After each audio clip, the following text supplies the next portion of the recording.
Bismillahirrahmanirrahim. Jalan nih. Tes.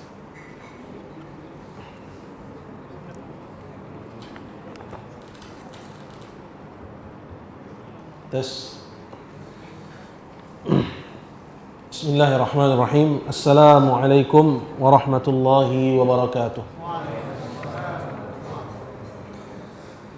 Innal hamdalillah nahmaduhu wa nasta'inuhu wa nastaghfiruh wa na'udzu billahi min shururi anfusina wa min sayyiati a'malina man yahdihillahu fala mudilla lahu wa man yudlil fala hadiya lahu ashhadu an la ilaha illallah wahdahu la syarika lahu wa ashhadu anna muhammadan abduhu wa rasuluh. Ya ayyuhalladzina amanu taqullaha haqqa tuqatih wa la tamutunna illa wa antum muslimun. Amma ba'du fa inna asdaqal hadits kitabullah ta'ala wa khairal hadi hadi Muhammadin sallallahu alaihi wasallam wa syarral umuri muhdatsatuha fa inna kulla muhdatsatin bid'ah wa kulla bid'atin dalalah wa kulla dalalatin finnar. A'adzani Allah wa iyyakum minan nar. Kaum muslimin, saudara-saudaraku yang dimuliakan oleh Allah Subhanahu wa taala,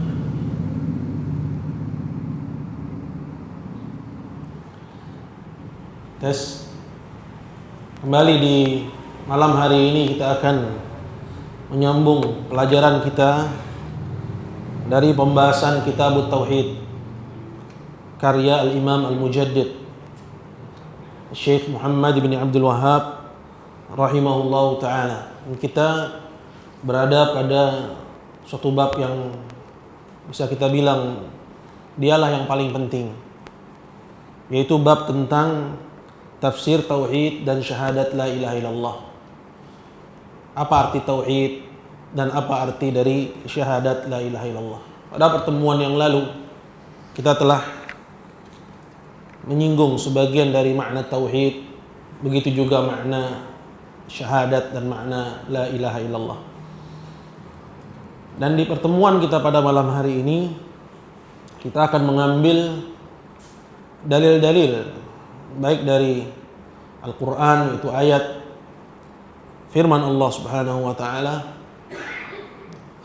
atau dari hadis Nabi sallallahu alaihi wasallam. Karena penting untuk kita ketahui bahwa pengertian tauhid dan apa itu tauhid dan apa itu syahadat la ilaha illallah, Allah Subhanahu wa taala telah terangkan dalam Al-Qur'an, dan Nabi Muhammad sallallahu alaihi wasallam telah terangkan dalam hadisnya, itu dalam sunnahnya yang sahihah.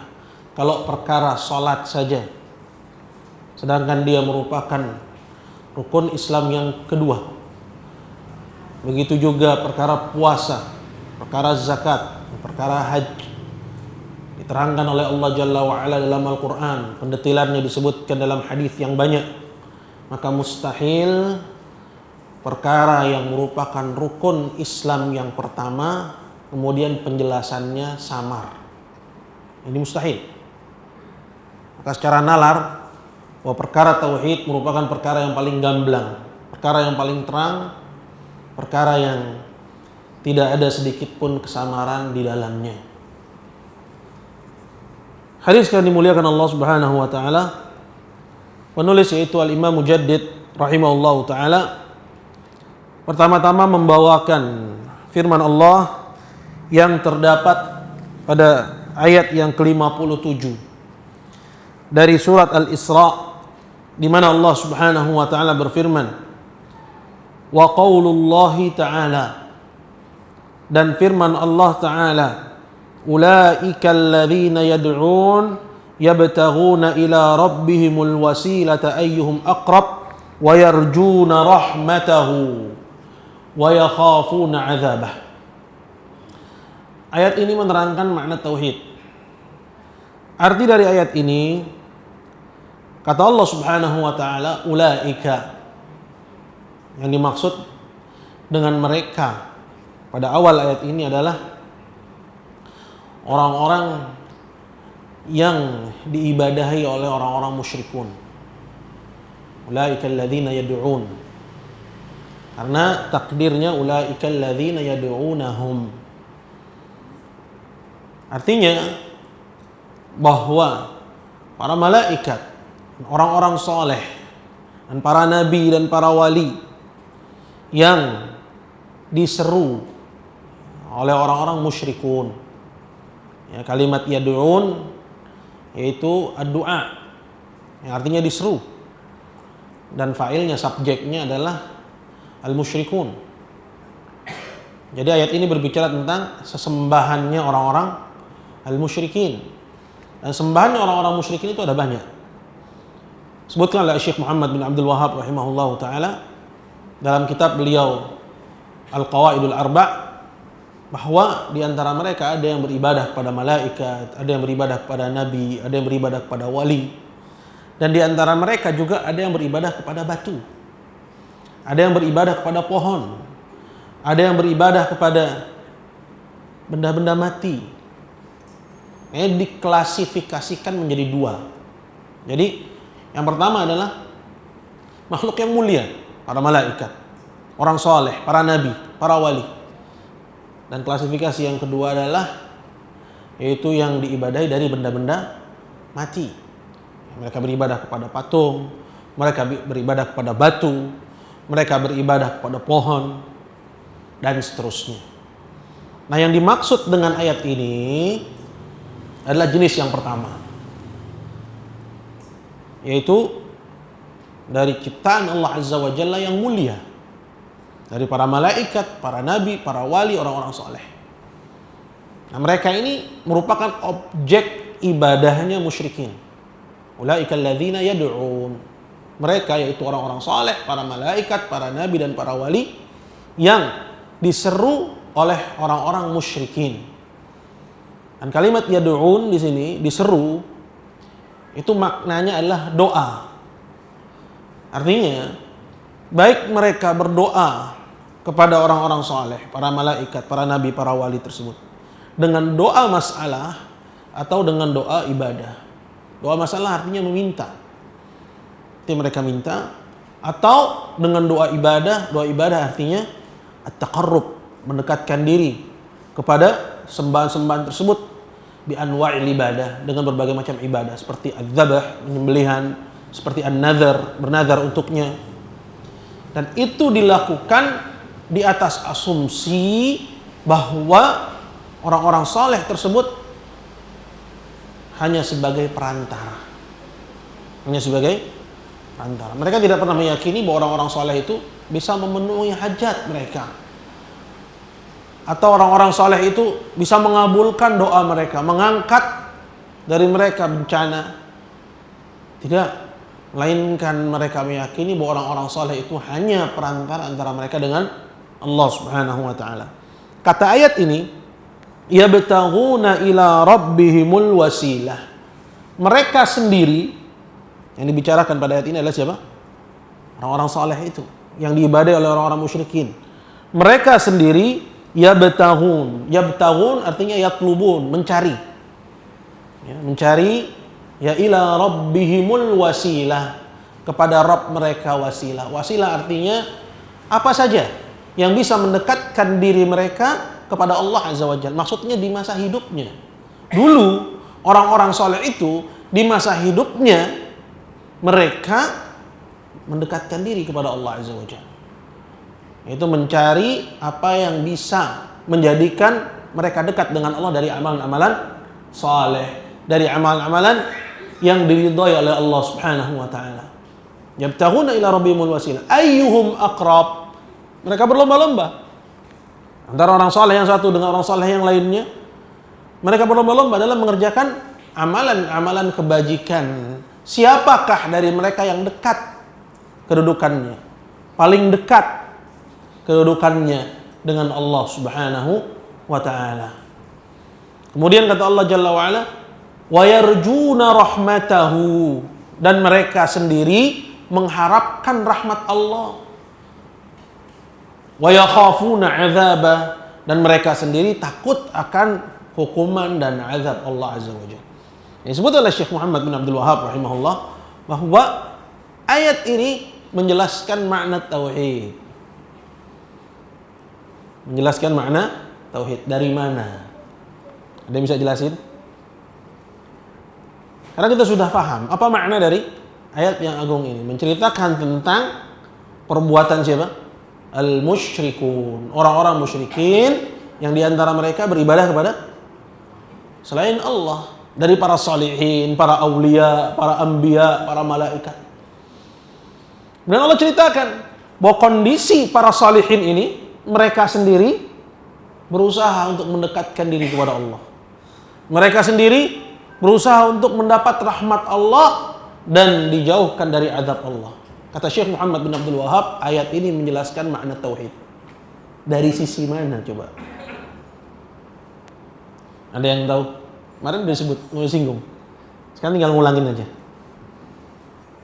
Dari sisi bahwa kalau kita tahu orang-orang musyrikun mereka beribadah kepada orang-orang soleh, sedangkan orang-orang soleh tersebut mereka sendiri mengharap rahmat Allah dan takut akan azab Allah. Kalau kita tahu akan hal ini, berarti tafsir tauhid adalah meninggalkan perbuatan musyrikin. Kenapa? Karena ayat ini menunjukkan akan batalnya perbuatan musyrikin. Kenapa? Karena mereka minta kepada orang-orang soleh, beribadah kepada orang-orang soleh. Di saat yang sama sebenarnya orang-orang soleh itu mintanya kepada siapa?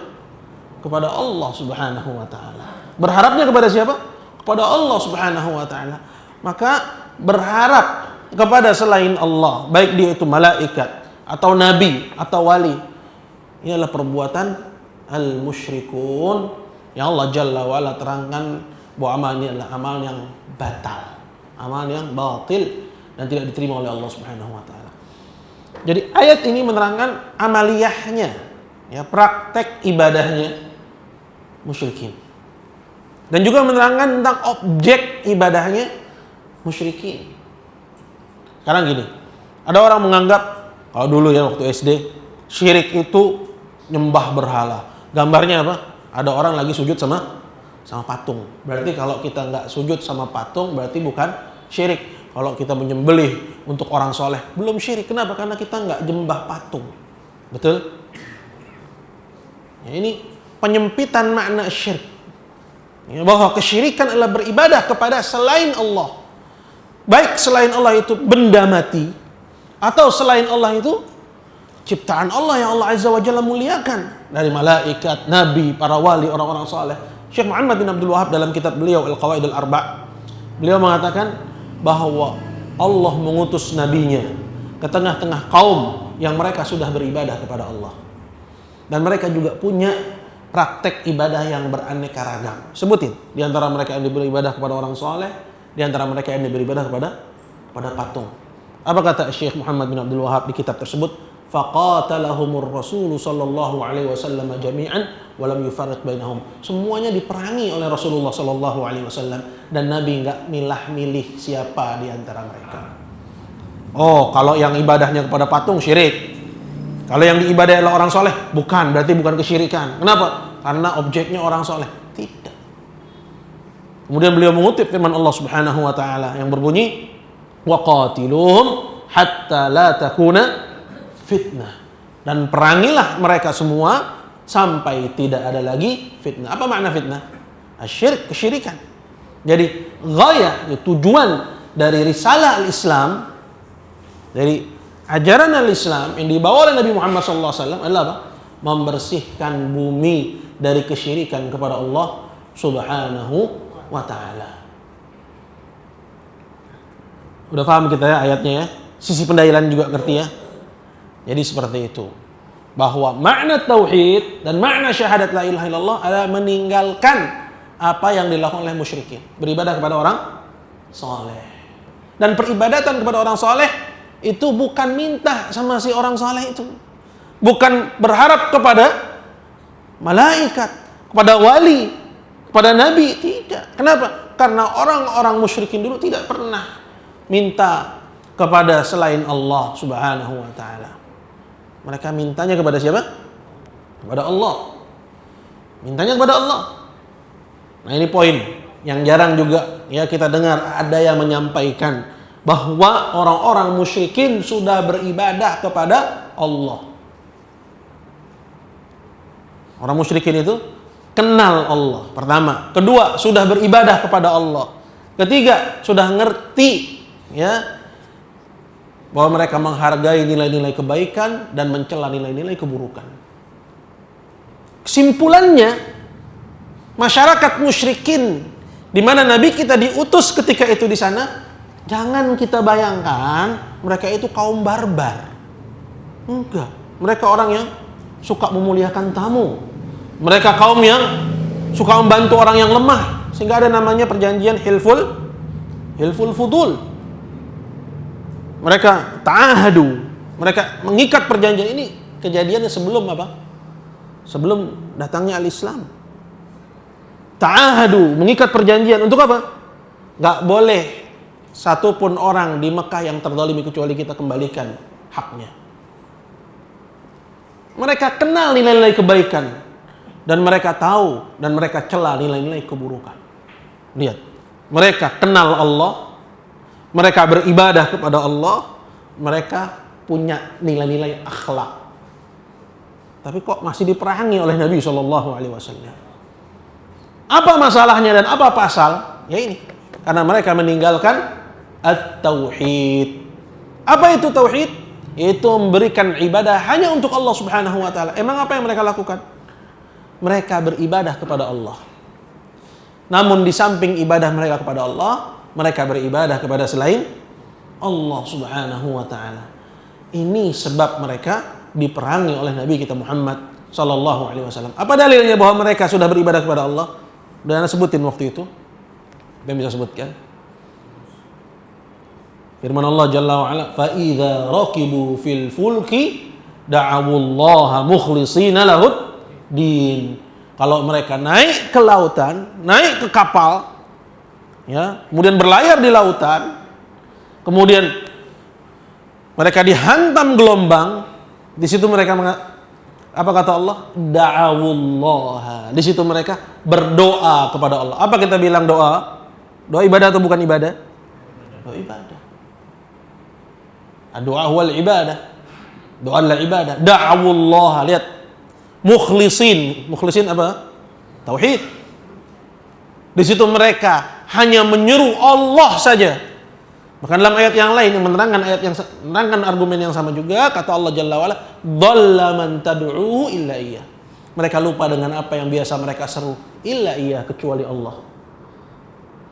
Mereka tahu, tapi tauhid uluhiyahnya itu munculnya kapan? Itu di saat terjepit. Saat terjepit mereka ya hanya menyuruh Allah Subhanahu wa taala. Falamma najjahum ilal bar, tapi ketika Allah selamatkan lagi mereka ke daratan, aman. Idza hum yusyrikun, lagi-lagi mereka menyembah selain Allah. Jadi syirik itu ada makna musyarakah. Ya, perserikatan. Jadi ente punya modal, ya modal duit, Anda modal tenaga, fulan modal pikiran. Ayo kita gabung, kita buka bisnis. Kita musyarakah, bilang perserikatan. Begitu juga syirik. Ini ibadah buat Allah, ini ibadah buat selain Allah. Itu kadar seorang disebut musyrik. Kadar terkecil, bingkai terkecil, seorang disebut musyrik. Kalau dia nggak ibadah kepada Allah sama sekali, ya apa lagi? Lebih jelek lagi, lebih buruk lagi. Orang yang mengingkari Allah Azza wa Jalla, mengingkari keberadaan Allah Azza wa Jalla, dia lebih buruk daripada al-musyrikun yang ada di zaman Nabi SAW. Orang komunis misalnya. Ya, orang ateis misalnya, mereka lebih buruk daripada orang-orang musyrikun di zaman Nabi SAW yang sudah ngapain? Dia kenal Allah, dia beribadah kepada Allah dan mengenal juga nilai-nilai kebaikan dan mencela nilai-nilai keburukan. Tapi kendati begitu mereka tetap tidak berubah statusnya, bahwa mereka apa? musyrikun, bahwa mereka adalah orang-orang musyrik. Baik. Nah, ini kesimpulan. Selanjutnya ayat yang kedua, yaitu yang terdapat dalam surat Az-Zukhruf pada ayat yang ke-26 dan 27. Ayat ini juga menerangkan tentang makna at-tauhid dan apa arti dari syahadat la ilaha illallah. Wa qauluhu, katanya, dan firman Allah Ta'ala, wa idh qala Ibrahimu li abi wa qaumih innani bara'um mimma ta'buduna illa alladhi fatarani. Yang artinya, kata Allah, dan ingatlah ketika Ibrahim dia berkata kepada bapaknya dan juga kepada kaumnya, innani bara'um mimma ta'buduna illa alladhi fatarani. Sesungguhnya aku berlepas diri dari apa-apa yang kalian ibadahi kecuali zat yang telah menciptakan aku. Para hadirin dimuliakan Allah Subhanahu wa taala, ayat ini menceritakan kepada kita tentang dakwah Nabi kita Ibrahim alaihissalam. Nabi Ibrahim ini merupakan pelopor dalam dakwah tauhid, disebabkan karena ujian yang besar menimpanya dan juga karena keberanian yang luar biasa dalam mendakwahkan kalimat la ilaha illallah. Kita tahulah itu dalam kisah para nabi, bagaimana keberaniannya Ibrahim. Oleh karena itu Allah Jalla wa Ala suruh nabi kita untuk mencontoh Ibrahim. Dalam ayatnya kata Allah Jalla wa Ala, "Tsumma auhayna ilaik an ittabi' millata Ibrahim hanifa." Kemudian kami wahyukan kepada engkau wahai Muhammad, ikutilah ajarannya Ibrahim, millah Ibrahim yang hanif ini. Hanif artinya yang jauh dari kesyirikan. Jadi ada perintah dari Allah kepada nabi kita. Nah, begitu juga, maka ini merupakan perintah Allah Subhanahu wa taala kepada kita, bahwa pedoman dalam dakwah tauhid adalah dakwah yang dahulu dikumandangkan sebelum nabi kita, yaitu oleh Nabi Allah Ibrahim alaihi salam. Di sini kata Allah Jalla wa Ala, wa idh qala, dan ingatlah ketika Ibrahim berkata kepada bapaknya adalah Azar, yang mana bapaknya ini pembuat patung, bahwa kaumnya beribadah kepada selain Allah Subhanahu wa taala. Dan diantara yang diibadai oleh kaumnya ketika itu, selain patung, mereka juga beribadah kepada benda-benda langit. Beribadah kepada benda-benda langit. Namun mereka adalah kaum musyrikun, mereka orang musyrik. Di samping ibadah mereka kepada selain Allah, mereka juga beribadah kepada Allah. Dalilnya ayat ini nanti. Di samping mereka beribadah kepada selain Allah, mereka juga kenal Allah, mereka juga beribadah kepada Allah Subhanahu wa ta'ala. Dia berkata kepada bapaknya, itu Azar, dan juga berkata kepada kaumnya. Artinya dia i'lankan, dia proklamirkan, dia tasrih, dia terang-terangan dalam dakwahnya. Wa huwal wahid, dan ketika itu Ibrahim seorang diri. Itu dihadapi oleh Ibrahim dengan penuh keberanian. Apa kata Ibrahim pada bapaknya dan juga kepada kaumnya? Nah, ucapan Ibrahim ini merupakan tafsir dari tauhid. Dan tauhid terdiri dari dua rukun. La ilaha nafi, yaitu penafian, yaitu penolakan, menolak ibadah Allah. Kemudian illallah itsbat, yaitu penetapan. Artinya menetapkan ibadah hanya milik Allah. Dan nggak ada tauhid kalau nggak terpenuhi dua-duanya. Kalau dia hanya menetapkan saja, bukan tauhid. Muhammadun fiddar, Muhammad di kamar. Bisa jadi di kamar itu ada siapa? Ada Zaid, ada Umar, ada Amr. Belum tauhid. Sampai dia bilang nggak ada seorang pun di kamar kecuali Muhammad. Tidak ada nafi, penolakan, kecuali Muhammad itsbat. Berarti hanya Muhammad al-wahid, seorang diri yang ada di kamar itu. Jadi tauhid itu harus ada dua. Ya, rukun asasi ini. Kapan terpenuhi? Baru orangnya muwahhid. Kalau dia cuma mendatangkan salah satunya belum. Begitu juga orang yang mendatangkan Allah berhak diibadahi, dia bilang. Sehingga dia beribadah kepada Allah siang dan malam, tapi dia belum menafikan ibadah dari selain Allah. Maka dia belum mentauhidkan Allah Jalla wa'ala. Sampai dia memberikan ibadah untuk Allah, kemudian dia nafikan ibadah dari selain Allah Jalla Jalaluh. Baru ketika itu terdapat dalam dirinya tauhid. Yang kita sebut fulanun muslim. Nah, ini standar yang kita cari cuma itu aja. Apa? Muslim. Karena muslim itu apa? Muslim itu adalah man syahida an la ilaha illallah, barang siapa yang bersaksi dengan la ilaha illallah wa amila bi muqtadaha, dan mengamalkan kandungannya, walam ya'ti binaqidin min nawaqidiha, dan dia tidak terjatuh kepada salah satu dari pembatalnya. Itu dari amal-amal yang berupa kesyirikan dan kufuran kepada Allah Jalla wa'ala. Ini standar yang kita cari. Itu apa? Keabsahan al-Islam. Nah, keabsahan Islam ini bisa didapat dengan apa? Dengan tauhid. Dan tauhid itu harus terpenuhi dua rukun. Nah, ulama ketika menerangkan makna syahadat dan arti dari kalimat la ilaha illallah membawakan ayat ini. Kenapa? Karena dalam ayat ini ada dua rukun, yaitu nafi dan itsbat, seperti yang ada pada ucapan kita la ilaha illallah. Gitu. Bisa difahami? Apa kata Ibrahim kepada bapak dan kaumnya? Innani bara'um mimma ta'budun. Sesungguhnya aku. Yaitu Ibrahim bara'. Al-bara' ya itu ya dari al-buru', artinya al-qata'. Ya, qata' itu secara bahasa artinya apa? Putus. Ya, maksudnya bara'ah. Bahwa dia berlepas diri. Ya, berlepas diri. Ya, berlepas diri dari apa? Mimma, ini am. Ya, sifatnya umum, dari apa saja. Ya, dan siapa saja yang ta'buduna, yang kalian ibadahi. Dan kaumnya beribadah kepada benda langit, beribadah juga kepada patung. Mimma ta'budun.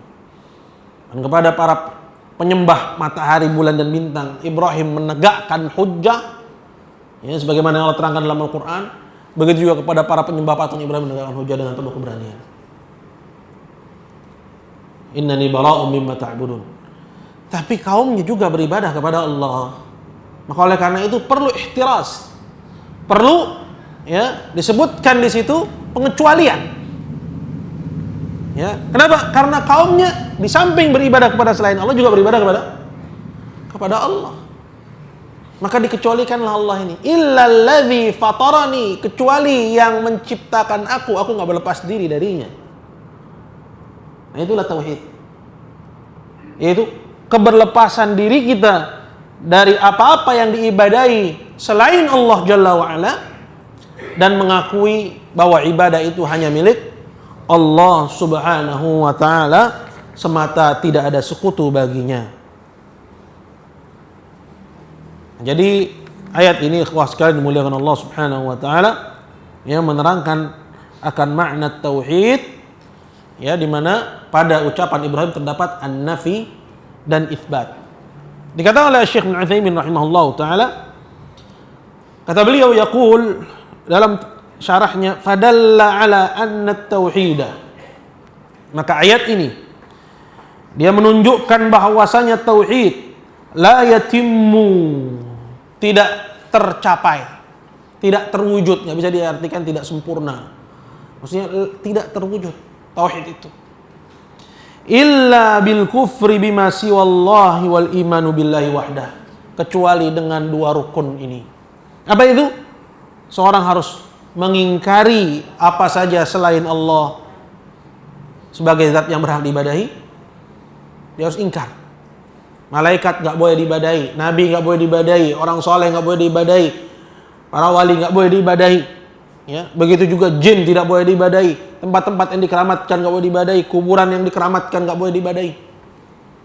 Ibadah itu bukan cuma sekedar sujud, tapi juga ya seorang memberikan rasa harapnya, rasa cemasnya, ya, rasa tawakalnya, ya, itu terwujud dalam bentuk apa? Dalam bentuk ya rihlah tahunan. Ya. Walaupun kita tidak bisa pastikan bahwa orang yang melakukan rihlah tahunan berarti beribadah kepada, ya, seperti misalnya kuburan Sunan Bonang, kuburan Sunan Gunung Jati.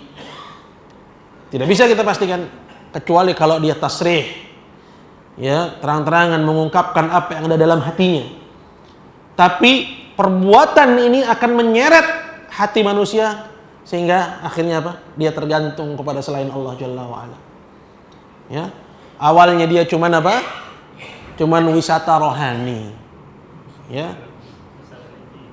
Wisata religi. Kemana? Ya, keliling 9 sunan. Ya. Keliling 9 sunan.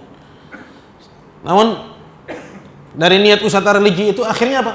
Akhirnya muncul rasa tawakalnya kepada selain Allah, bergantungnya kepada kuburan-kuburan orang-orang soleh tersebut, sehingga akhirnya mereka pun jatuh kepada bentuk peribadahan kepada selain Allah Subhanahu wa taala. Di samping juga bahwa perbuatan itu menyelisih, ya, sabda Nabi sallallahu alaihi wasallam, la tashuddur rihal illa ila thalathati masajid. Enggak boleh menempuh perjalanan dengan keyakinan adanya keutamaan satu tempat kecuali ketiga masjid.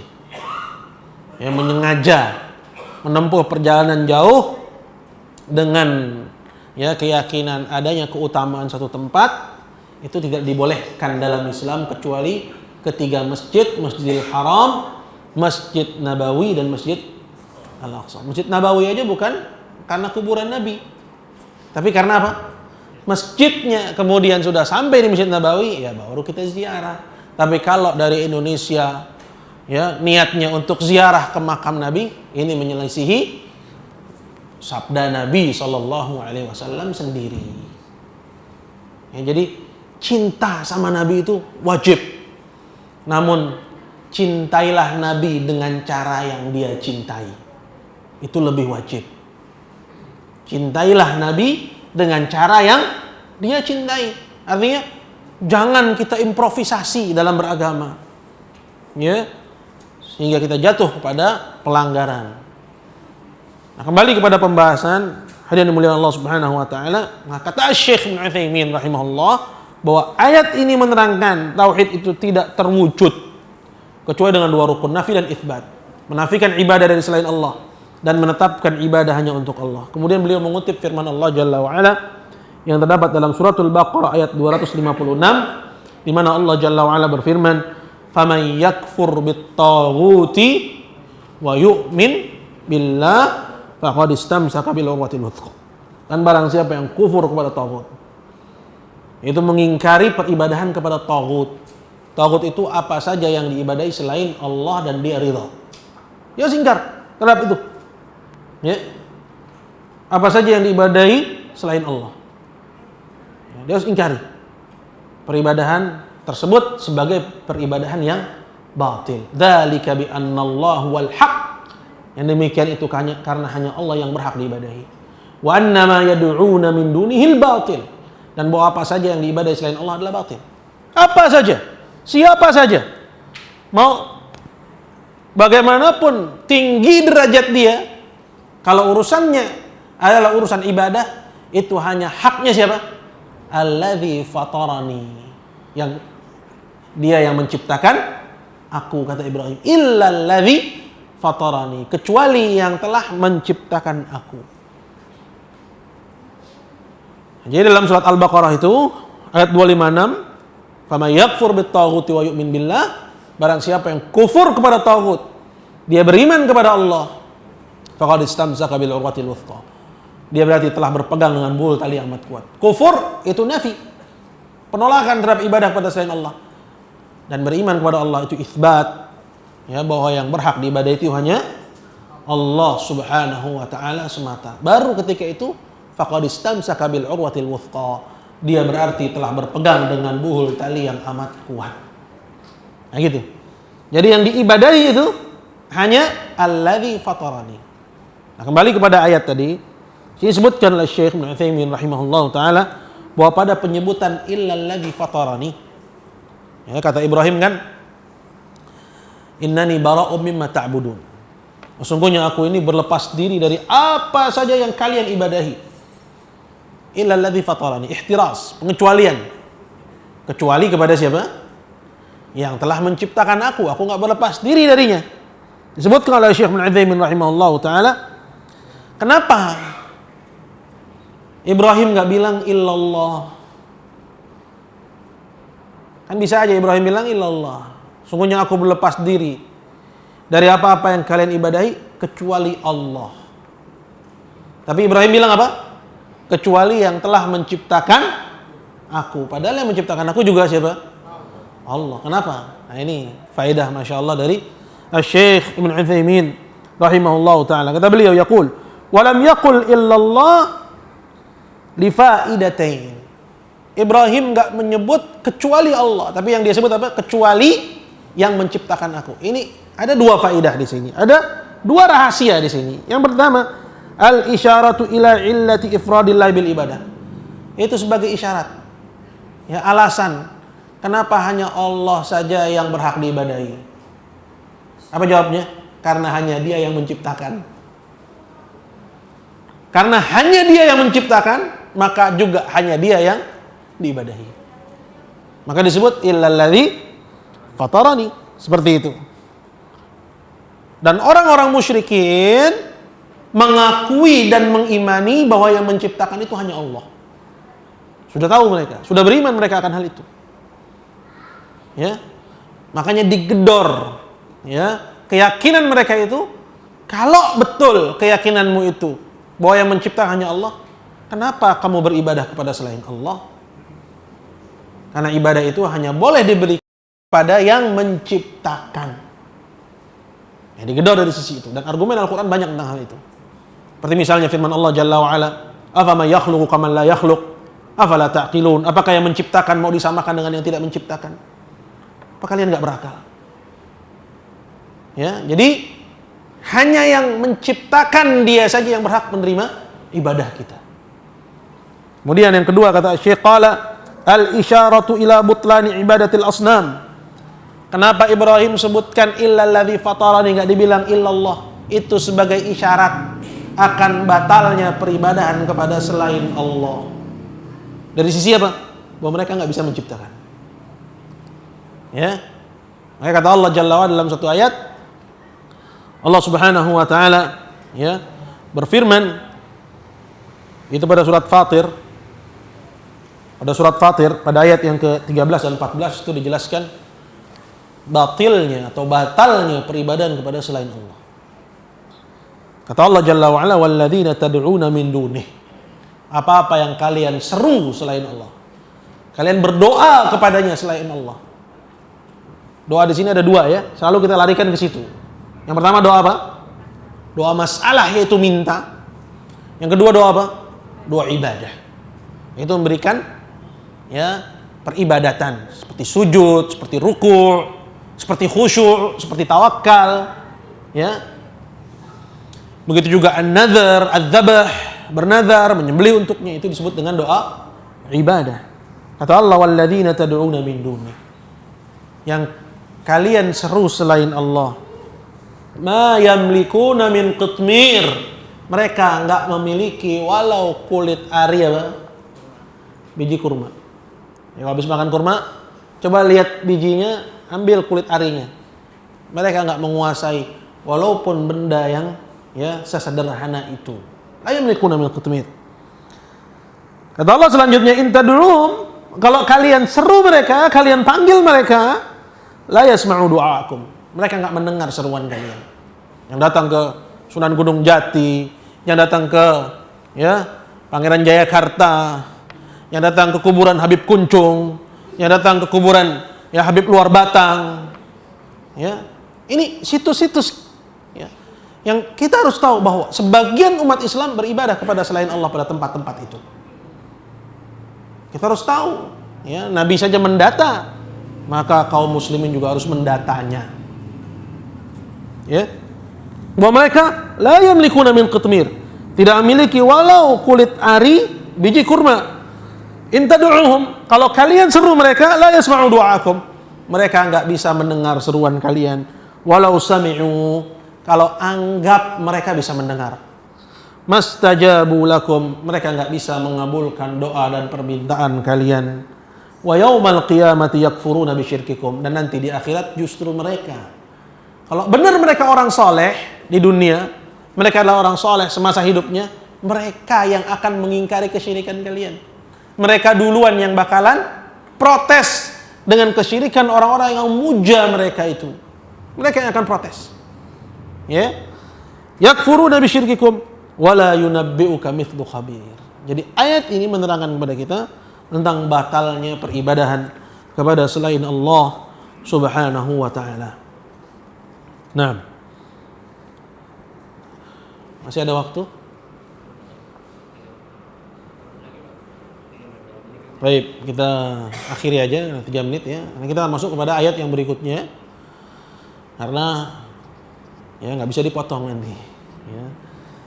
Jadi ya kita cukupkan. Insyaallah kita sambung setelah as-salat. Wal ilmu indallah sallallahu alaihi sayyidina Muhammadin wa ala alihi wa sahbihi wa sallama. Alhamdulillahirabbil alamin. Jazakallahu khair. Maka mereka serupa dengan orang-orang Kristen yang beramal tanpa ilmu. Jadi jalan yang lurus, siratal mustaqim, yang kita minta dalam salat, ihdinas siratal mustaqim, siratal ladzina an'amta alaihim. Jalannya orang-orang yang Allah anugerahkan kepada mereka nikmat, yaitu nikmatul ilm, kemudian taufik fil amal. Ilmu dan taufik untuk mengamalkan ilmu itu. Nah, orang-orang Yahudi dan orang-orang Kristen, di sini Allah Jalla wa'ala sebutkan mereka menjadikan ulama dan ahli-ahli ibadah mereka sebagai arbaban min dunillah, sebagai rob, sebagai tuhan-tuhan selain Allah Subhanahu wa taala. Itu mereka mengambil ulamanya, itu orang-orang yang berilmunya, sebagai Tuhan. Seperti apa mereka menjadikan ulamanya sebagai Tuhan? Yaitu dengan mentaati mereka ketika mereka menghalalkan yang Allah Azza wa Jalla haramkan, atau mengharamkan yang Allah Azza wa Jalla halalkan. Itu dalam urusan merubah hukum Allah Subhanahu wa ta'ala. Dan akan datang nanti bab khusus dalam kitab ini tentang pembahasan ini, ya, di mana Al-Imam Al-Mujaddid rahimahullah membawakan kisahnya Adi bin Hatim, seorang sahabi yang sebelumnya dia itu beragama Nasrani. Dia bilang kepada Rasulullah sallallahu alaihi wasallam, kami tidak beribadah kepada mereka. Maksudnya dulu, ketika aku beragama Kristen, aku dan kaumku tidak beribadah kepada ulama, tidak beribadah kepada ruhban. Kemudian apa kata Nabi sallallahu alaihi wasallam? Bukankah mereka menghalalkan yang Allah haramkan, kemudian kalian ikuti? Kemudian mengharamkan yang Allah Azza wa Jalla halalkan, kemudian kalian ikuti? Di situ Adi mengatakan kalau itu iya. Lalu apa kata Nabi sallallahu alaihi wasallam? Fatilka ibadatuhum iyahum. Itulah bentuk ibadah orang-orang Yahudi Kristen kepada ulama dan para ahli ibadahnya. Nah itu. Berarti dari sini kita ketahui tafsir tauhid. Bahwa tauhid adalah memberikan ketaatan itu hanya kepada Allah Jalla wa'ala. Bahwa hak tahlil wa tahrim, menghalalkan, mengharamkan, itu hanya haknya Allah Subhanahu wa ta'ala. Dan bahwa selain Allah Jalla wa'ala, apabila memerintahkan kepada yang melanggar agama Allah Jalla wa'ala, maka tidak ada kewajiban untuk kita mentaatinya, bahkan haram mentaatinya. Bahwa tauhid termasuk di antara maknanya adalah memurnikan at-ta'ah, memurnikan ketaatan kita, ketundukan kita, kepatuhan kita, itu hanya kepada yang menciptakan kita, yaitu siapa? Allah Subhanahu wa ta'ala. Nanti akan datang bab khusus lebih luas lagi tentang masalah ini. Kemudian berkata Qala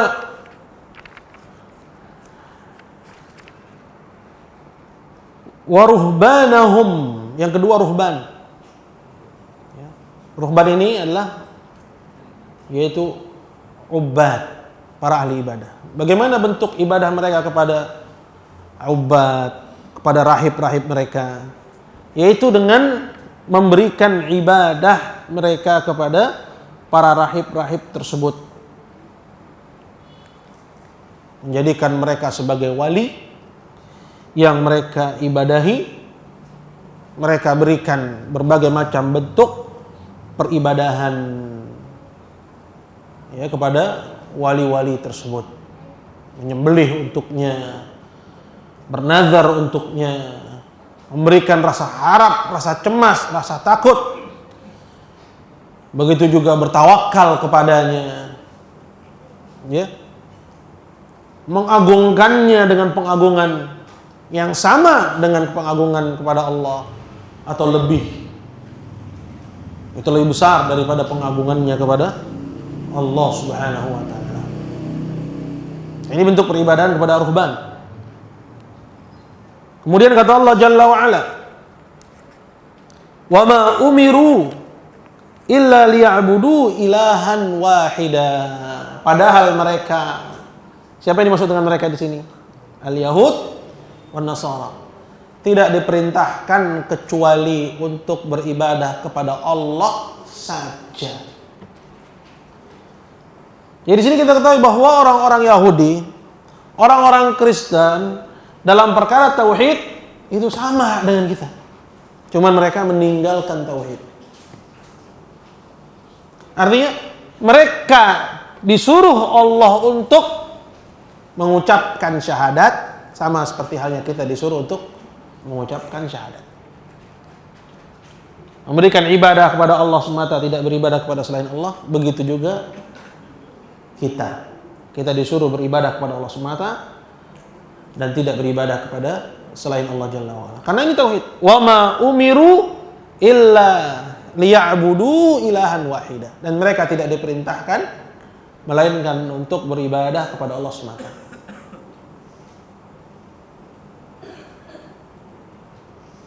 Ya, begitu juga dalam surat Al-Bayyinah. Apa kata Allah dalam surat Al-Bayyinah? Wa ma umiru illa liya'budullaha mukhlishina lahuddin. Dan mereka tidak diperintahkan kecuali untuk beribadah kepada Allah dengan mengikhlaskan ibadah itu. Ayatnya berbicara tentang apa? Kita kembali kepada ayat yang pertama. Apa kata Allah di ayat yang pertama? Lam yakunil ladzina kafaru minal kitab wal musyrikin. Jadi tentang ahli kitab, al-Yahud wal Nasara, bahwa mereka juga diperintahkan untuk mentauhidkan Allah. Dua ayat. Ayat yang ketiga, ya, yang menunjukkan bahwa orang-orang Yahudi, orang Kristen, mereka disuruh untuk bersyahadat bahwa mereka dulu, ya, yang lurusnya nih, ya, sebelum mereka menyimpang, mereka bersyahadat, mengucapkan syahadat la ilaha illallah.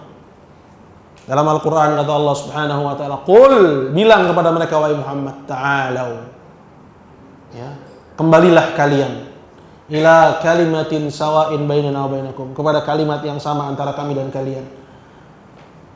Apa kalimat yang sama itu? Hah? Apa? Alla na'budu illallah wa la nusyrika bihi syai'an wa la yattakhidha ba'duna ba'dan arbaban min dunillah. Agar jangan kita beribadah kecuali kepada Allah. Itu kalimat sawa, titik temu antara, ya, muslim dengan ahli kitab. Diajak untuk kembali kepada kalimat yang menjadi titik temu, poros pertemuan antara kita dengan mereka, yaitu apa? Tauhid. Alla na'budu illallah. Jangan kita beribadah kecuali kepada Allah. Wa la nusyrika bihi syai'an. Dan jangan kita menyekutukan dia dengan sesuatu apapun. Wala yattakhidha ba'duna ba'dan arbaba min dunillah. Dan jangan sebagian dari kita mengambil sebagian yang lainnya sebagai, ya, rob yang lain selain Allah. Fa in tawallau, kalau mereka berpaling, tidak mau kembali kepada kalimat ini, itu kalimat la ilaha illallah, faqul ishhadu, bilang kepada mereka, Ya, disuruh ngomong sama mereka. Ya, saksikanlah, isyhadu bi anna muslimun, bahwa kami adalah orang-orang yang berserah diri, orang-orang muslim yang menerima la ilaha illallah. Berarti konsekuensinya yang menerima la ilaha illallah itu muslim, yang menolaknya kan nggak mungkin muslim juga. Bi anna muslimun, bahwa kami muslimun, mereka menolak juga muslimun, nggak mungkin. Ya.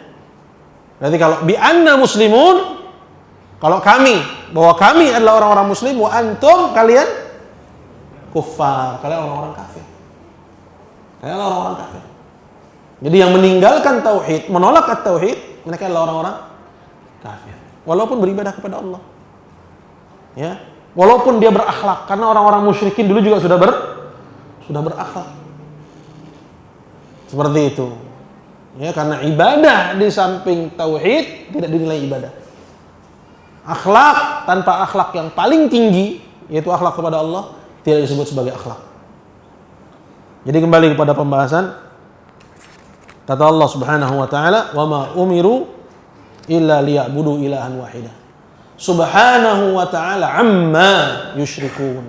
Maha suci Allah dan maha tinggi Allah Subhanahu wa taala dari apa-apa yang mereka sekutukan. Ya, dari apa-apa yang mereka sekutukan. Berarti perbuatan memberikan ketaatan kepada ulama, ya, di luar ketaatan kepada Allah, berarti itu adalah perbuatan apa? Amma yusyrikun, perbuatan kesyirikan.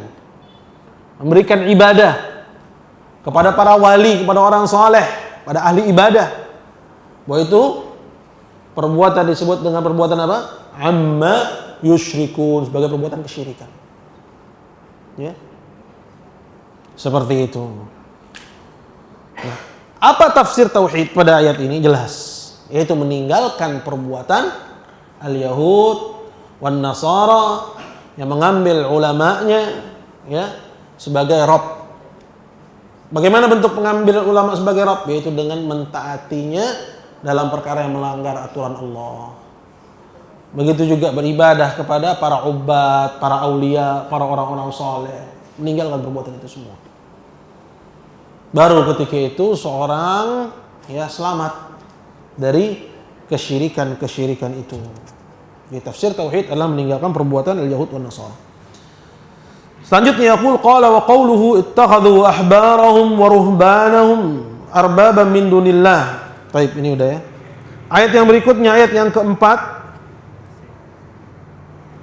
yaitu yang terdapat dalam suratul Baqarah. Di ayat yang ke-165 Allah Jalla wa Ala berfirman, wa qawluhu wa minan nasi may yattakhidhu min dunillahi andadan yuhibbunahum ka hubbillah walladzina amanu asyaddu hubban lillah.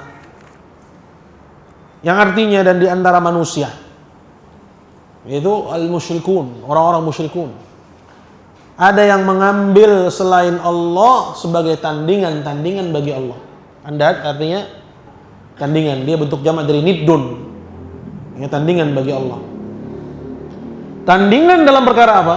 Dalam perkara ibadah, ya, dalam perkara al-mahabbah, nanti sebutin. Dalam perkara kecintaan, ya, dalam perkara kecintaan, bukan dalam perkara penciptaan, kepemilikan atau pengaturan, bukan. Mereka mengambil selain Allah sebagai tandingan bagi Allah. Yuhibbunahum, yang mereka cinta kepada tandingan-tandingan itu, maksudnya yang mereka klaim sebagai tandingan bagi Allah. Ya, mereka cinta kepada tandingan-tandingan tersebut. Ya, kenapa? Karena mereka beribadah kepadanya. Ya, memberikan nazarnya, memberikan sembelihannya. Ketika dikatakan ini syirik, mereka bela dengan harta dan dengan jiwa. Nah, pembelaan mereka dengan harta dan jiwa yang menunjukkan adanya apa? Adanya mahabbah, adanya kecintaan. Ya, bahkan mereka berani mati untuk membela kesyirikan itu. Nah, tidak lain ini menunjukkan adanya kecintaan mereka kepada selain Allah. Selain Allah ini disebut dengan andad, sebagai tandingan-tandingan bagi Allah. Tapi dalam perkara cinta nih, ya, yang menjadi landasan dari kesyirikannya musyrikin. Kenapa mereka memberikan ibadah kepada selain Allah? Itu. Landasannya adalah adanya kecintaan. Karena asal usul dari peribadahan kepada selain Allah itu apa? Adalah al-ghulu. Ya, berlebihan dalam mencintai orang-orang saleh. Nanti ada bab sendiri. Ya, cintaan sehingga saking cintanya, saking gandrungnya mereka berikan ibadah kepadanya. Bukan karena orang saleh itu bisa menciptakan, memiliki, mengatur, menurunkan hujan, mengabulkan doa, memenuhi hajat, bukan. Itu semua hak Allah. Hanya Allah yang bisa. Dan kendali itu di tangan Allah. Tapi karena asumsi mereka bahwa orang-orang saleh ini adalah perantara antara mereka dengan Allah. Karena mereka adalah orang-orang yang dicintai oleh Allah Subhanahu wa taala. Disitulah akhirnya akal bermain. Yuhibbunahum, mereka cinta kepada tandingan-tandingan tersebut. Kahubbillah, seperti kecintaan mereka kepada Allah. Dari sini ada nuktah muhimmah, poin penting. Bahwa mencintai selain Allah, ya, seperti kecintaan kepada Allah, ini syirkun, adalah kesyirikan. Adalah kesyirikan. Bahwa yang wajib seorang muslim adalah kecintaan yang besar itu adalah kepada Allah. Adapun kepada selain Allah, boleh nggak kita mencintai? Boleh. Cinta kepada harta boleh. Zuyyina lin-nasi hubbus syahwat. Dijadikan indah di mata manusia kecintaan mereka terhadap syahwat. Disebutin syahwatnya itu apa? Minan nisa'i wal bani, dari wanita-wanita, anak-anak, kemudian harta benda, perkebunan dan seterusnya. Ya. Allah cuma bilang, "Dzalika mata'ul hayatid dunya." Itu semua adalah keindahan kehidupan dunia. Wallahu inda husnul ma'ab. Dan di sisi Allah ada tempat kembali yang baik. Artinya cinta yang tabi'i boleh. Cinta kepada istri, cinta kepada anak. Ya.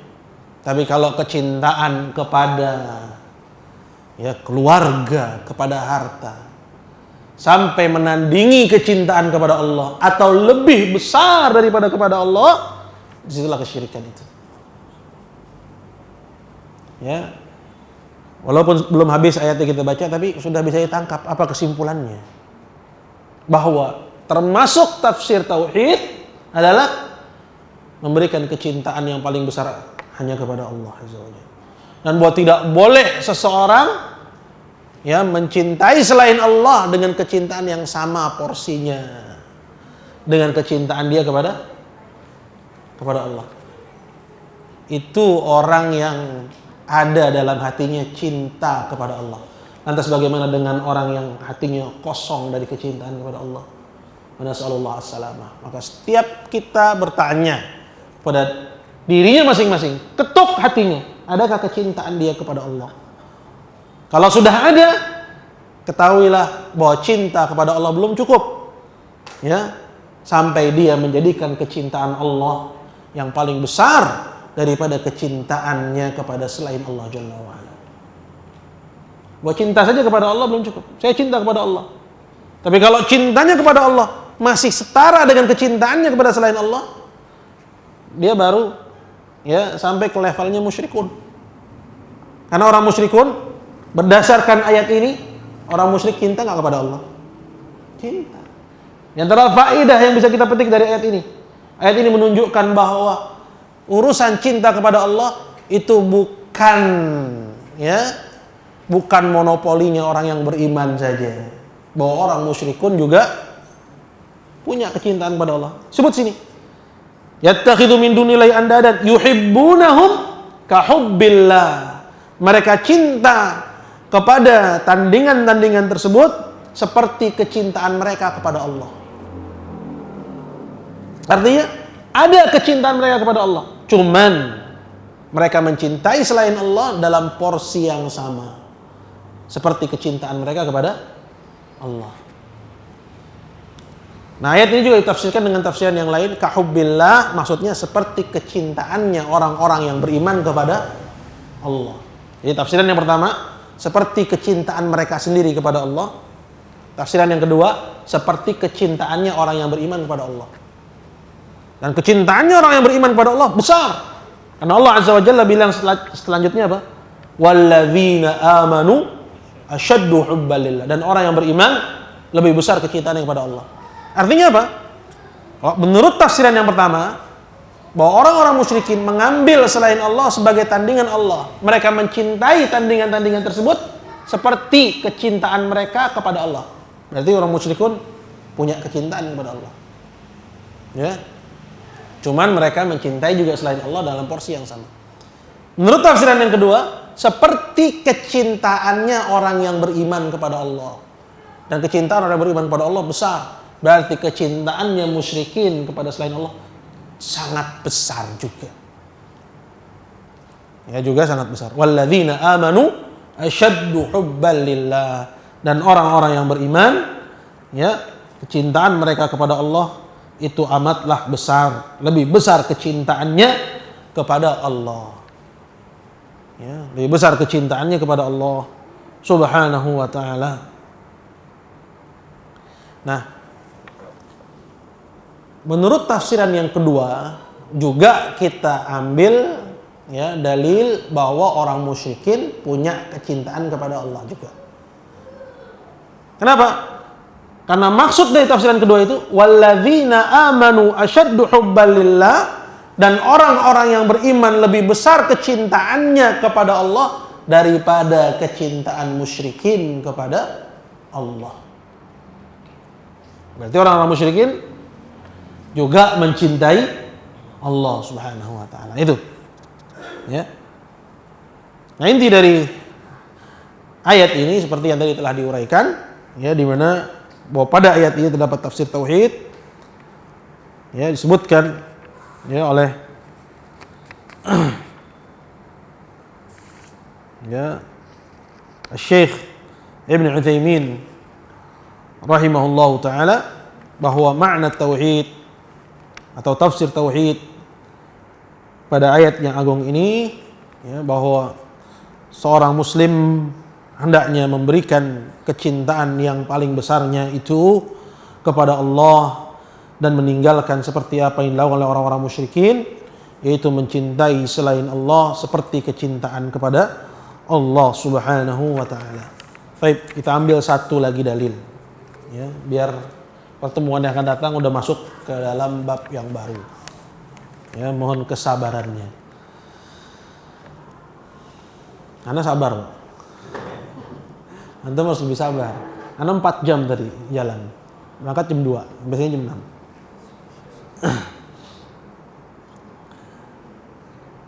Berkata penulis yaqul, qala wa fis sahih 'anil Nabi sallallahu alaihi wasallam. Dan dalam hadis yang sahih, ya, dari Nabi sallallahu alaihi wasallam,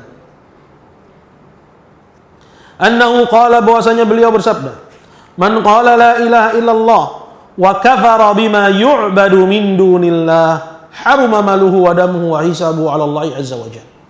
Barang siapa yang mengucapkan la ilaha illallah dan dia kufur, kufur itu artinya ingkar, dia mengingkari, baik ingkarul qalb, ya, lebih lagi ingkarul lisan ataupun ingkar bil yad. Ya, tapi yang menjadi syarat dan ukuran yang pertama adalah ingkarul qalb, pengingkaran hati dulu. Ya, dan itu harus ada. Dia mengucapkan la ilaha illallah dan dia kufur, mengingkari. Itu menganggap mungkar. Apa itu? Bima yu'badu min dunillah, apa-apa yang diibadahi selain Allah.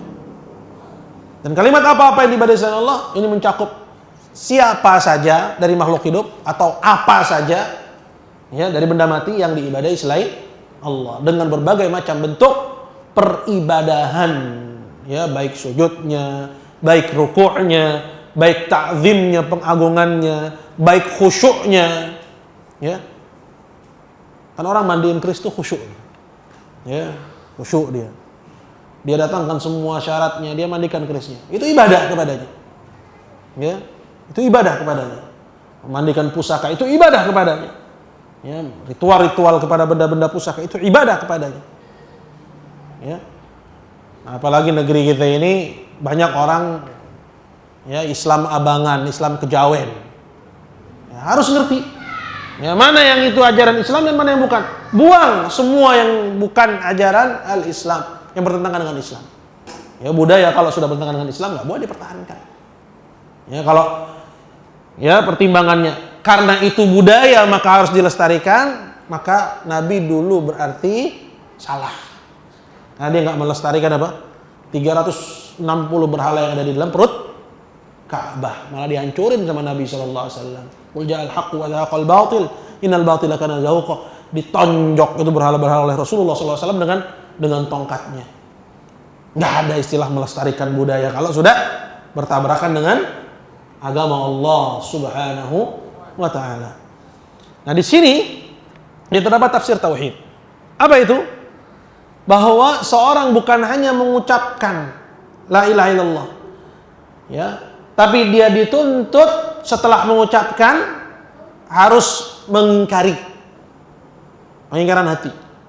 Wa kafara, dan dia kufur terhadap apa-apa yang diibadahi selain Allah. Apa saja dan siapa saja yang diibadahi selain Allah dengan bentuk peribadahan apapun juga.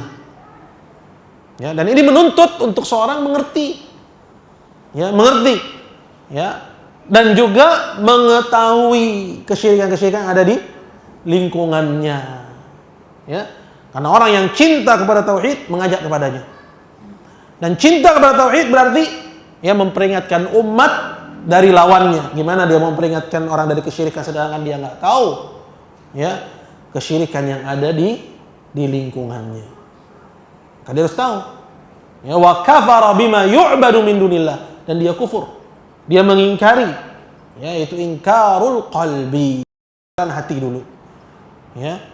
Maksudnya menganggap bahwa perbuatan itu mungkar. Apa itu? Perbuatan apa saja yang diibadahi selain Allah Subhanahu wa taala.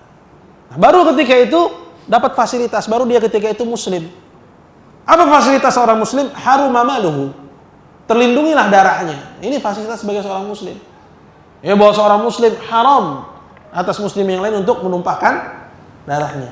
La yahillu damu mri'in muslimin illa bi ihda thalath. Tidaklah halal darah seorang muslim kecuali dengan 3 sebab.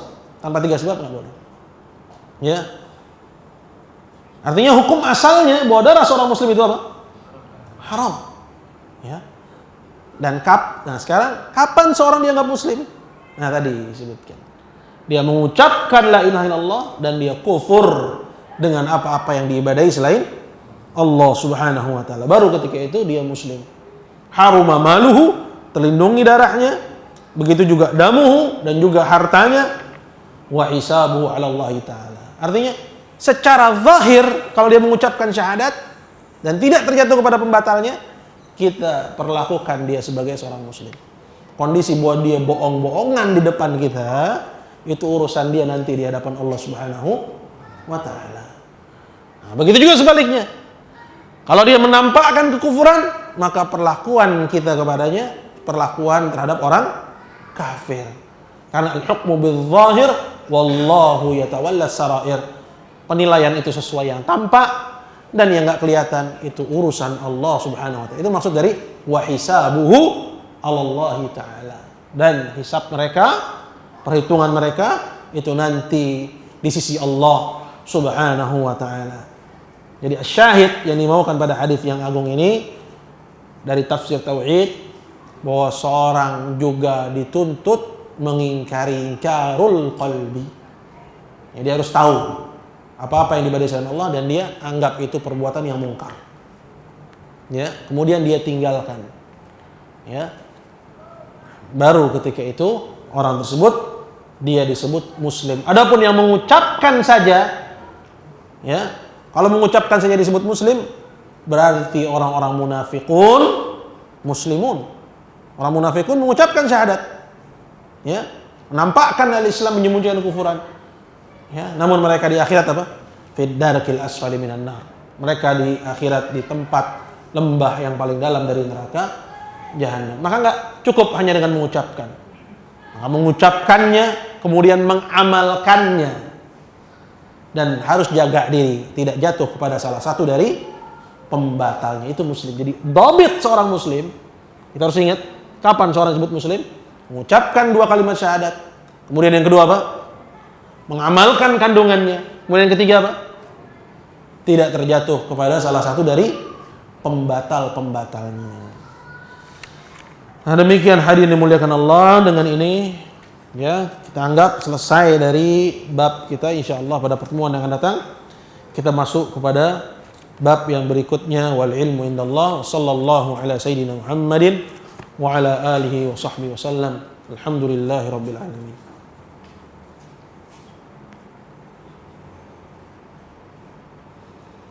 Bagaimana hukum mencintai atau mengidolakan pemain bola non muslim?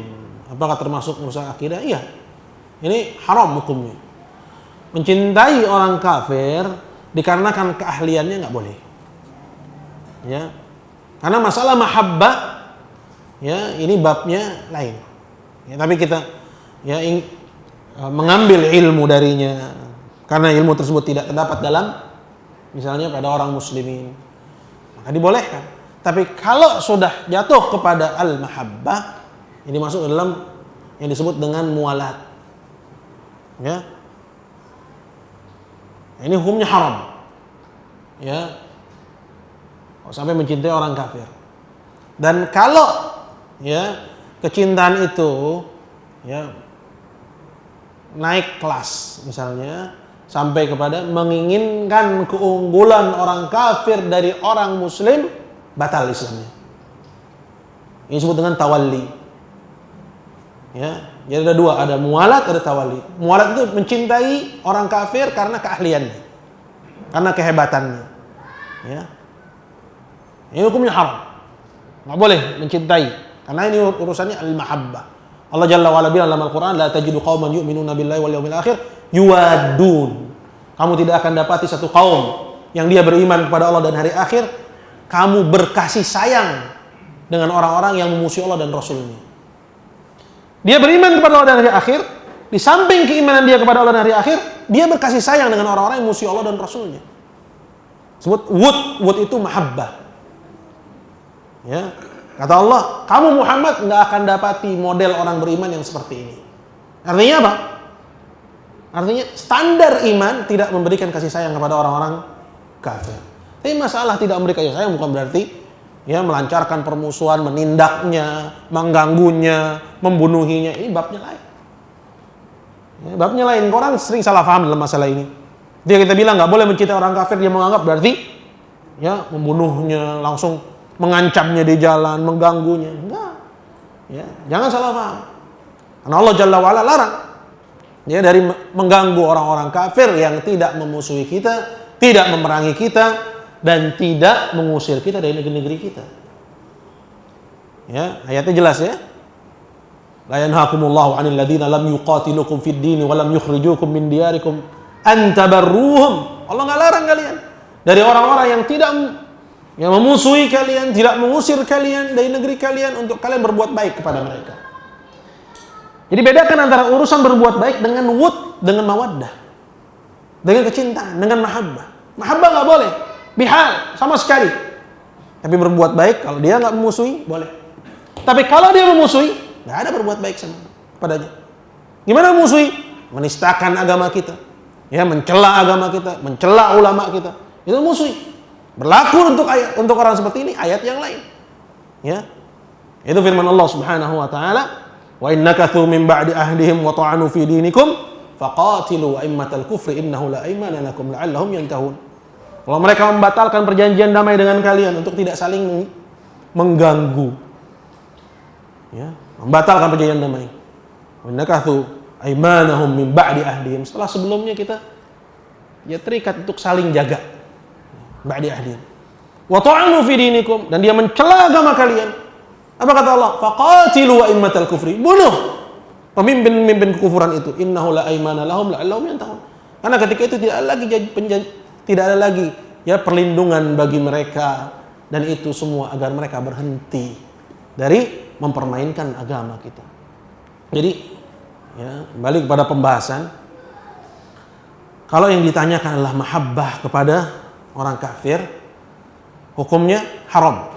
Kalau diikuti dengan keinginan agar si kafir itu unggul, si kafir itu lebih ya daripada si muslim, menang dari muslimin ya dalam peperangan, ya mendapatkan kejayaannya, ini pembatal, batal Islam.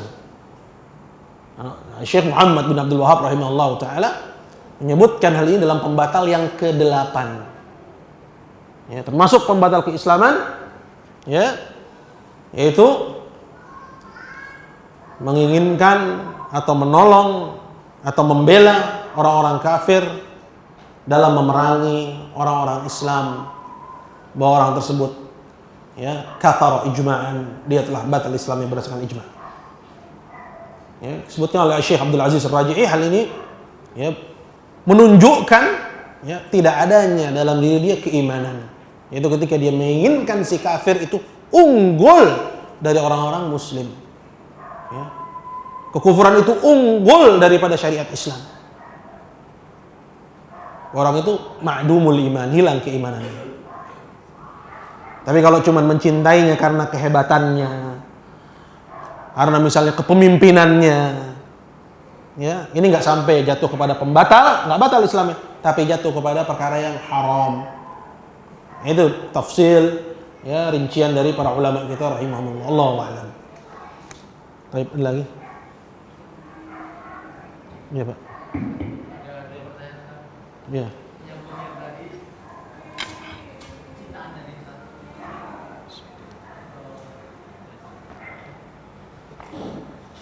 Nyambungnya tadi, yang pertama Ustaz, dalam praktek mungkin di antara teman-teman terutama saya, kadang-kadang jangankan pada manusia, pada handphone aja kita kadang-kadang baru ngetik ada nanti dulu selesai. Nah, ini termasuk bagaimana Ustaz kecintaan pada handphone sama. Yang kedua, saya punya saudara yang suka ziarah-ziarah itu, saya tanyakan motivasinya apa? Motivasinya? Ya, ziarah ke makam-makam. Kata beliau, saya tidak minta pada syekh ini. Saya hanya mendoakan dia. Tanda cinta saya pada dia. Kan kata dia itu nanti kalau dimasukkan di surga itu bersama orang yang dicintainya. Jadi dia berombong-rombongan tuh, satu bus, dua bus tuh, supaya nanti masuk surga dia berombong-rombongan. Jadi bukan minta sama dia tahu, tidak boleh itu. Hanya menunjukkan kecintaan. Jadi dia di situ mendoakan dia, katanya. Mohon. Baik. Baik, yang kedua dulu ya. Ya, biar nggak lepas. Jadi gambarannya jelas yang kedua. Ya seperti itu, memang tipu daya syaitan. Ya, ada lagi yang mengatakan bahwa kita ziarah kepada kuburan wali, mendoakan mereka. Itu seperti bejana. Semua orang mendoakan, nama bejana bakal penuh. Ketika dia penuh, lubernya kemana? Lubernya kita. Nah, itu akal-akalan. Ya, mereka masuk dengan niat yang benar, nanti mereka nggak bisa keluar lagi. Ya. Artinya gini, ketika mereka, ya, mengatakan bahwa kita doain, nanti ketika banyak yang mendoakan, maka, ya, kita kebagian luberannya. Ya. Kemudian ketika sering datang ke sana, ya, kemudian apa yang terjadi? Hatinya akan tergantung kepadanya. Ya. Begitu juga dahulu di zaman, ya, Nabi Allah Nuh alaihissalam. Kenapa mereka buat patungnya Wat, Suwa, Yaghut, Ya'uq dan Nasr? Tujuannya untuk mengingatkan, ya, generasi belakangan, ini loh, kalian punya pendahulu yang saleh, ya, yang luar biasa ibadahnya, contohlah mereka. Jadi awalnya punya niat yang benar, ya, sehingga dibuatlah patungnya. Kemudian ketika nusyal ilm, telah dilupakannya ilmu, diwafatkan para ulama, apa yang terjadi? Ya, syaitan membisikkan kepada generasi tersebut bahwa patung itu tidak dibuat kecuali untuk diibadahi selain Allah. Nah, orang-orang yang ikut ziarah macam-macam motivasinya. Yang antum sebutkan itu salah satunya, ya. Yang lainnya motivasinya lain. Kita bilang kita tawassul, ya. Kita berikan, ya, minta hajat kepada Allah, namun mereka ini hanya perantara antara kita dengan Allah Subhanahu wa ta'ala. Kita adalah orang yang berdosa. Ya, kalau kita minta, belum tentu permintaan kita dikabulkan oleh Allah Subhanahu wa ta'ala. Nah, orang-orang yang niatnya baik, kemudian hatinya mulai tergantung dengannya, kemudian dia juga nggak punya ilmu tentang at-tauhid, maka perlahan-lahan mereka akan tergiring. Memang awalnya bisa jadi niatnya betul, walau jalannya salah. Namun mereka akan dibawa dan digiring kepada ya perbuatan yang itu jatuh kepada syirik asghar dulu. Apa itu syirik asghar dalam konteks ini? Dia akan berdoa di samping kuburan orang soleh dengan asumsi doanya lebih dikabulkan daripada kalau dia berdoa di masjid. Akhirnya kalau mau doa ke kuburan, diminta kepada Allah karena di sini lebih didengar oleh Allah, ada orang soleh. Syirik asghar ini, ya karena nggak pernah ya dicontohkan oleh para sahabat, yang Nabi juga tidak pernah memerintahkan. Ya. Kemudian beranjak kepada minta syafaat kepadanya. Dan yang benar dalam urusan minta syafaat kepada mayit, baik itu Nabi atau selain Nabi, hukumnya syirik akbar. Walaupun sebagian mengatakan itu syirik asghar. Salah faham akan perkataannya Ibnu Taimiyah rahimahullah. Yang bilang itu syirik asghar salah faham. Yang benar syirik akbar. Kenapa? Karena semua yang bilang syirik asghar atau syirik akbar sepakat bahwa syafaat itu milik Allah. Sedangkan kaidah dalam masalah minta kepada selain Allah, kapan disebut sebagai syirik akbar? Ketika kita minta kepada selain Allah sesuatu yang tidak disanggupi kecuali oleh Allah, dan syafaat termasuk di dalamnya. Maka minta syafaat baik kepada Nabi atau kepada orang soleh termasuk syirik akbar. Nah, kalau udah masuk ke dalam bab syafaat sudah jatuh kepada syirik akbar waliyadzubillah. Belum lagi nanti akhirnya terseret lebih jauh lagi memberikan ibadah, rasa takutnya kepada selain Allah, rasa harapnya kepada selain Allah, dan yang lain sebagainya. Jadi memang semua masuk melalui gerbang yang seolah-olah logis, seolah-olah lumrah. Jangankan orang di zaman sekarang, dulu kesyirikan pertama pada kaum Nuh juga alasannya pertama-tama logis. Jadi seperti itu. Jadi yang penting dan yang wajib kita beritahu apa itu tauhid. Ya. Kemudian kalau sudah paham tauhid, maka berhati-hati dari tipu daya syaitan yang menyeret kita kepada kesyirikan. Kemudian masalah yang mendahulukan selain Allah. Betul, bahwa mendahulukan selain Allah itu masuk ke dalam bab ya kecintaan. Ya, misalnya HP atau televisi atau pekerjaan. Kalau sudah sampai kepada taraf ya di mana akhirnya dia meninggalkan perintah Allah. Gara-gara kerjaan ya salat lewat. Ya, gara-gara anak salat lewat, gara-gara istri salat lewat. Ya. Yang paling sering HP katanya. Ya, sehingga salat lewat. Ya. Ada kecintaan kepada selain Allah Azza wa Jalla. Namun kadarnya tentunya sesuai bentuk pelanggarannya. Kalau sampai ya meninggalkan yang berjamaah haram. Kalau sampai meninggalkan salat kufur gitu. Ya, berdasarkan mazhab yang benar dari pendapat salaf bahwa tarkus salat, meninggalkan salat tahawunan karena malas, hukumnya apa? Ijma' salaf bahwa itu kafir. Lahunya kafir. Al-ahdul ladzi bainana wa bainahum as-salat, faman taraka faqad kafar. Ikatan antara kami dengan mereka. Maksudnya siapa? Orang-orang yang sudah masuk Islam. Ya, adalah salat. Ikatan kami dengan mereka adalah salat. Faman taraka faqad kafar. Barang siapa yang meninggalkannya dia batal Islamnya. Salat rukun kedua, maka bagaimana kalau yang ditinggalkan rukun yang pertama? Jadi hadirin dimuliakan Allah Subhanahu wa taala, pelanggarannya atau hukumnya tergantung jenis pelanggarannya. Bisa jatuh kepada haram, bisa jatuh kepada kekufuran. Wallahu taala a'la wa a'lam. Baik, mungkin ini aja ya. Khawatir kemalaman. Jazakallahu khair. Alhamdulillah kita selesai dari bab ini. Insyaallah kita lanjutkan pada pertemuan yang akan datang. Kita akhiri kajian kita. Subhanakallah bihamdika asyhadu an la ilaha illa anta astaghfiruka wa atubu ilaik. Assalamualaikum warahmatullahi wabarakatuh.